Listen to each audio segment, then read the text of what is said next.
Conspiração e assassinato disfarçados de estudo científico.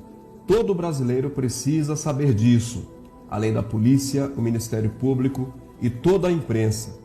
O assunto cloroquina, hidroxicloroquina, esteve na mídia recentemente e recebeu tratamento de partida Fla-Flu. Algo me intrigava como médico e comecei a ler toda a literatura científica disponível. Mergulhei então na pesquisa do mecanismo da doença e no mecanismo de ação da cloroquina e hidroxicloroquina. E não é que havia muitas evidências científicas antigas e consagradas do uso da medicação para doenças virais? Mas algo me chamou a atenção. A insistência do Ministério da Saúde em desautorizar a droga. Pior ainda, foi quando começaram a fazer isso usando como referência o estudo fatídico do Amazonas. Vou lhes explicar o porquê. A primeira estranheza foi o Ministério da Saúde e a imprensa inteira começar a usar tal estudo como referência dos malefícios da cloroquina.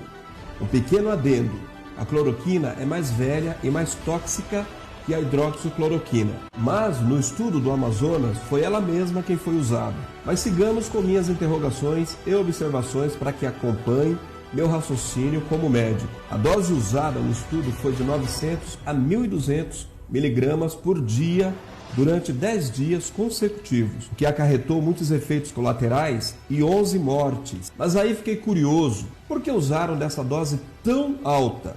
Como o CONEP autorizou um estudo como esse com dose tão alta? Aí começam as grandes surpresas e constatações. Me acompanhe. Deixe-me explicar aos leigos. Quando usamos a cloroquina, por exemplo, para a malária, mesmo nas formas graves, o protocolo é de 4 comprimidos de 150 mg, 600 mg no total, nos 3 primeiros dias, e depois baixamos as doses. Nunca usamos uma dose tão alta e nem sustentada. O tratamento dura em geral 14 dias com doses que vão baixando de 300 mg a 150 mg nos próximos dias. Pois bem, fiquei intrigado com a loucura de um estudo com este desenho, autorizado pelo Conselho de Ética em Pesquisa, e li o artigo que fora publicado no dia 7 de abril deste ano. Mas no estudo havia um fato curioso. Qual não foi a minha surpresa ao constatar que o número do CONEP citado no estudo era inexistente. Dei print na tela. Pois bem, não fui eu quem percebeu isso, outros perceberam.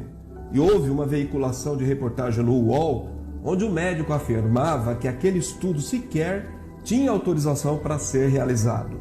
Qual não foi a minha surpresa ao perceber que mais gente tinha visto o que vi. Entretanto, comecei a ficar realmente intrigado quando soube quem havia entrado em contato com o UOL, como era citado na reportagem, e dizia que o número do CONEP existia sim, que aquilo era um engano.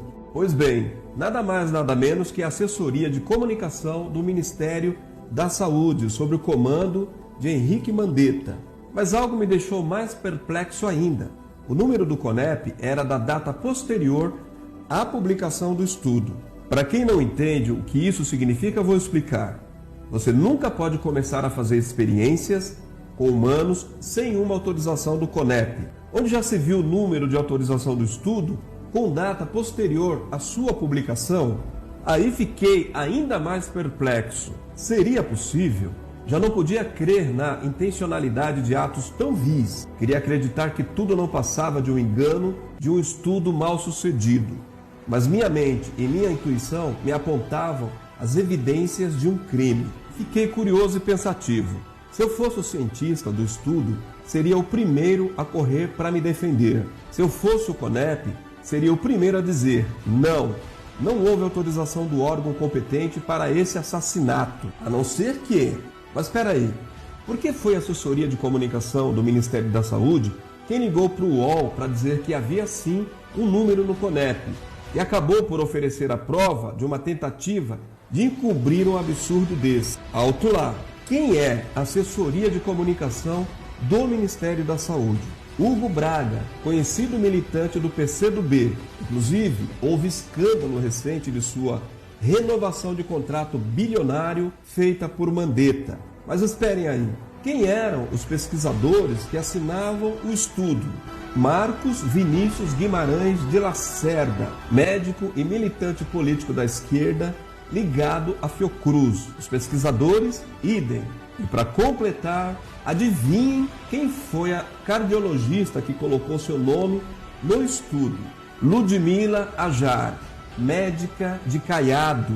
Senhores, se isso não foi uma conspiração e um crime contra a vida e de ordem política, eu nem sei mais o que é crime contra a vida e contra a nação.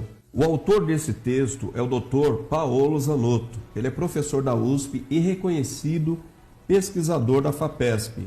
Esse texto foi extraído da timeline do Dr. Paolo Zanotto e Lucília Coutinho. Baseado nesse texto, eu quero deixar aqui a minha pergunta. Quem é que vai responder pelas dezenas e centenas de mortes ocorridas aqui no nosso país? Esse texto precisa chegar ao maior número de pessoas, principalmente aqueles que perderam seus entes queridos, vítimas dessa conspiração e assassinato orquestrados pelo senhor Henrique Mandetta, enquanto esteve no comando do Ministério da Saúde. Este foi mais um Informe Marcão News. Sua agenda na web.